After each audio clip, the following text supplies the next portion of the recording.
चुनाव आयोग कल यानी शनिवार दोपहर 3 बजे प्रेस कॉन्फ्रेंस करेगा, जिसमें चुनाव आयोग लोकसभा और कुछ राज्यों के विधानसभा चुनाव कार्यक्रम की घोषणा करेगा। 543 लोकसभा सीटों के लिए होने वाले चुनाव 7 या 8 चरणों में हो सकते हैं।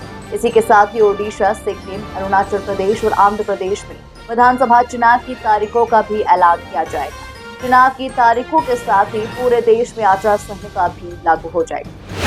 81 साल के बॉलीवुड सुपरस्टार अमिताभ बच्चन की तबीयत खराब होने के चलते उन्हें मुंबई के कोकिलाबेन अस्पताल में एडमिट करवाया गया है। खबरों के मुताबिक 15 मार्च की सुबह उनकी एंजियोप्लास्टी सर्जरी हुई है।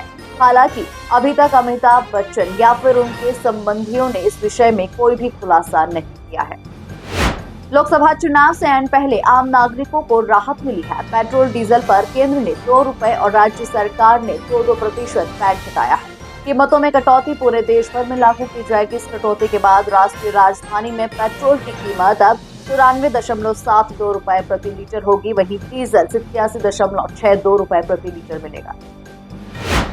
इलेक्टोरल बॉन्ड मामले में सुप्रीम कोर्ट ने स्टेट बैंक ऑफ इंडिया को फटकार लगाते हुए फिर से नोटिस जारी किया है। अदालत ने बैंक से पूछा है कि बॉन्ड नंबर्स का खुलासा क्यों नहीं किया गया।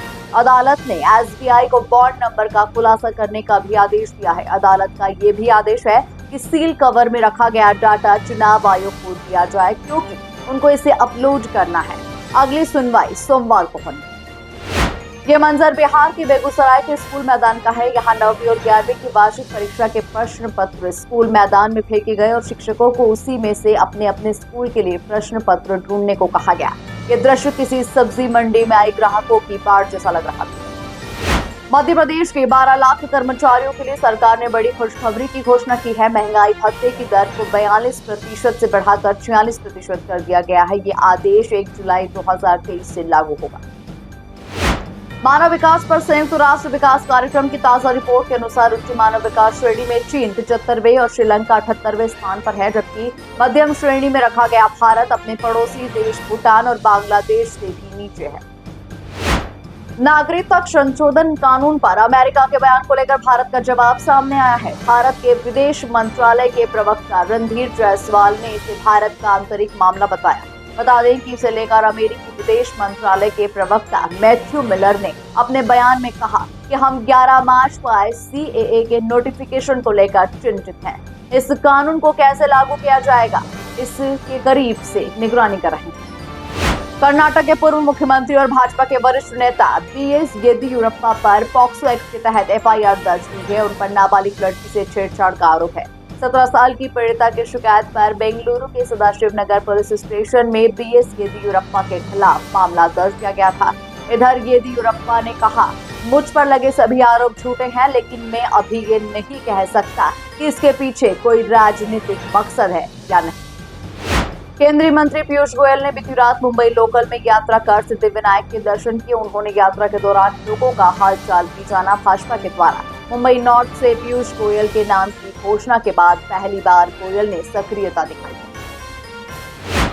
केट परिसर और ट्रेजर फैंटेसी कॉलोनी इलाके में नजर आने वाले 2 तेंदुओं में से एक वन विभाग के पिंजरे में कैद हो गया। तेंदुए को मेडिकल के लिए कमला नेहरू प्राणी संग्रहालय भेज दिया गया है।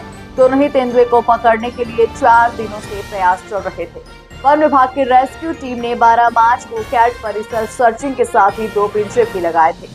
तेंदुए के पकड़े जाने के बाद केट कॉलोनी के रहवासियों में कुछ राहत की सांस आई है, लेकिन दूसरे तेंदुए की वजह से डर के माहौल में वो अभी भी है। वन विभाग का मानना है कि दूसरा तेंदुआ भी जल्द ही पकड़ा जाएगा। इंदौर में अमानक स्तर की खाद्य सामग्री निर्मित करने वाली फैक्ट्री पर कार्रवाई की गई है। विभाग को जांच के दौरान आइस कैंडी बनाने वाली फैक्ट्री में प्रतिबंधित सामग्री मिली, जिसमें हानिकारक फूड कलर और सिंथेटिक स्वीटनर भी पाए गए हैं। फैक्ट्री सील कर दी गई है। कांग्रेस के बड़े नेताओं की पार्टी छोड़ते ही इंदौर में कांग्रेसी कार्यकर्ता मिठाई बांटते हुए नजर आ रहे हैं। उनका कहना है कि ये कांग्रेस छोड़ने वाले सभी नेता स्वार्थी हैं, इसीलिए उनका यहाँ रहना सही नहीं है। बता दें कि अभी तक एमपी में कई नेताओं ने भाजपा का दामन थाम लिया है।